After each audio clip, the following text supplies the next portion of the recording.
हरे कृष्णा, राधे राधे भक्तों, स्वागत है आपका हमारे चैनल शिखा भक्ति धारा में। आप सभी लोगों को आज के दिन की पापाकुंशा एकादशी की हार्दिक शुभकामनाएं।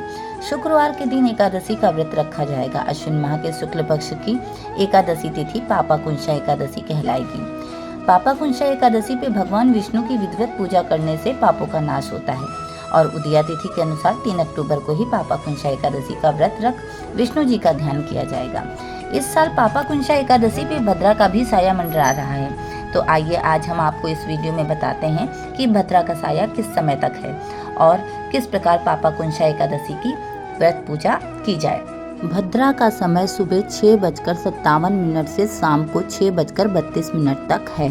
पृथ्वी पर भद्रा तब मान्य होती है जब चंद्रमा कर्क, सिंह, कुंभ या मीन राशि में होते हैं। 3 अक्टूबर को चंद्रमा मकर राशि में 9:27 PM से तक रहेंगे। इसके बाद कुंभ राशि में जाएंगे। ऐसे में भद्रा का कोई प्रभाव नहीं रहेगा, अतः पूजा अर्चना की जा सकती है। आइए अब जानते हैं कि किस प्रकार से हमें एकादशी की पूजा करें।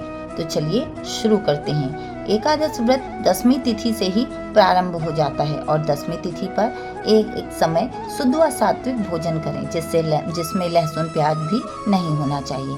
सूर्य अस्त होने के बाद हमें अन्न नहीं खाना चाहिए और ब्रह्मचर्य का पालन करते हुए ही भूमि पर शयन करना चाहिए। और फिर एकादशी वाले दिन प्रातः उठकर ब्रह्म मुहूर्त में स्नान कर लेना चाहिए। अगर संभव हो तो किसी नदी या सरोवर में भी स्नान कर लें। अगर ना संभव हो तो घर पे ही आप गंगा जल और आंवला का रस आदि डालकर स्नान कर सकते हैं। फिर साफ व स्वच्छ कपड़े पहने, हो सके तो पीले रंग के ही वस्त्र धारण करें, क्योंकि काले व नीले कपड़े पहनना पूजा में वर्जित है। एकादशी के दिन झाड़ू नहीं लगानी चाहिए। कहते हैं कि व्रत रखने वाले को ध्यान रखना चाहिए कि उसके हाथों से किसी जीव को कोई कष्ट ना पहुंचे और झाड़ू लगाने से छोटे छोटे जीवों को हानि पहुंचती है, अतः झाड़ू ना लगाएं। पूजा शुरू करने से पहले गंगा जल से पूरे घर में छींटे लगाएं और हल्दी से मुख्य गेट पर स्वास्तिक बनाएं।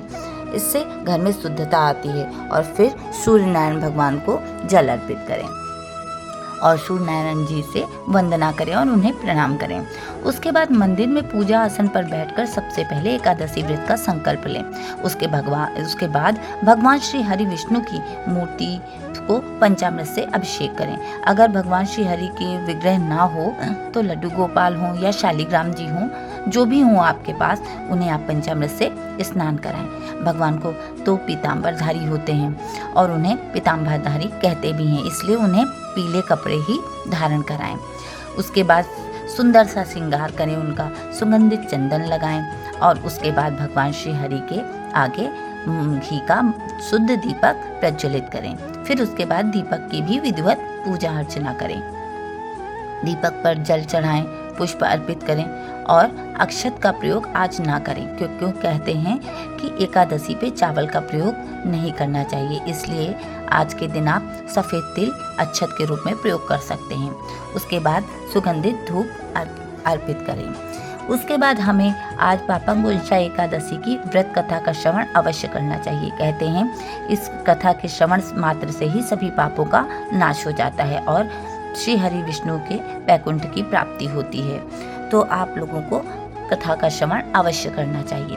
कथा के श्रवण के बाद प्रभु की आरती करें और विधिवत उन्हें भोग लगाएं और अंत में क्षमा प्रार्थना करें।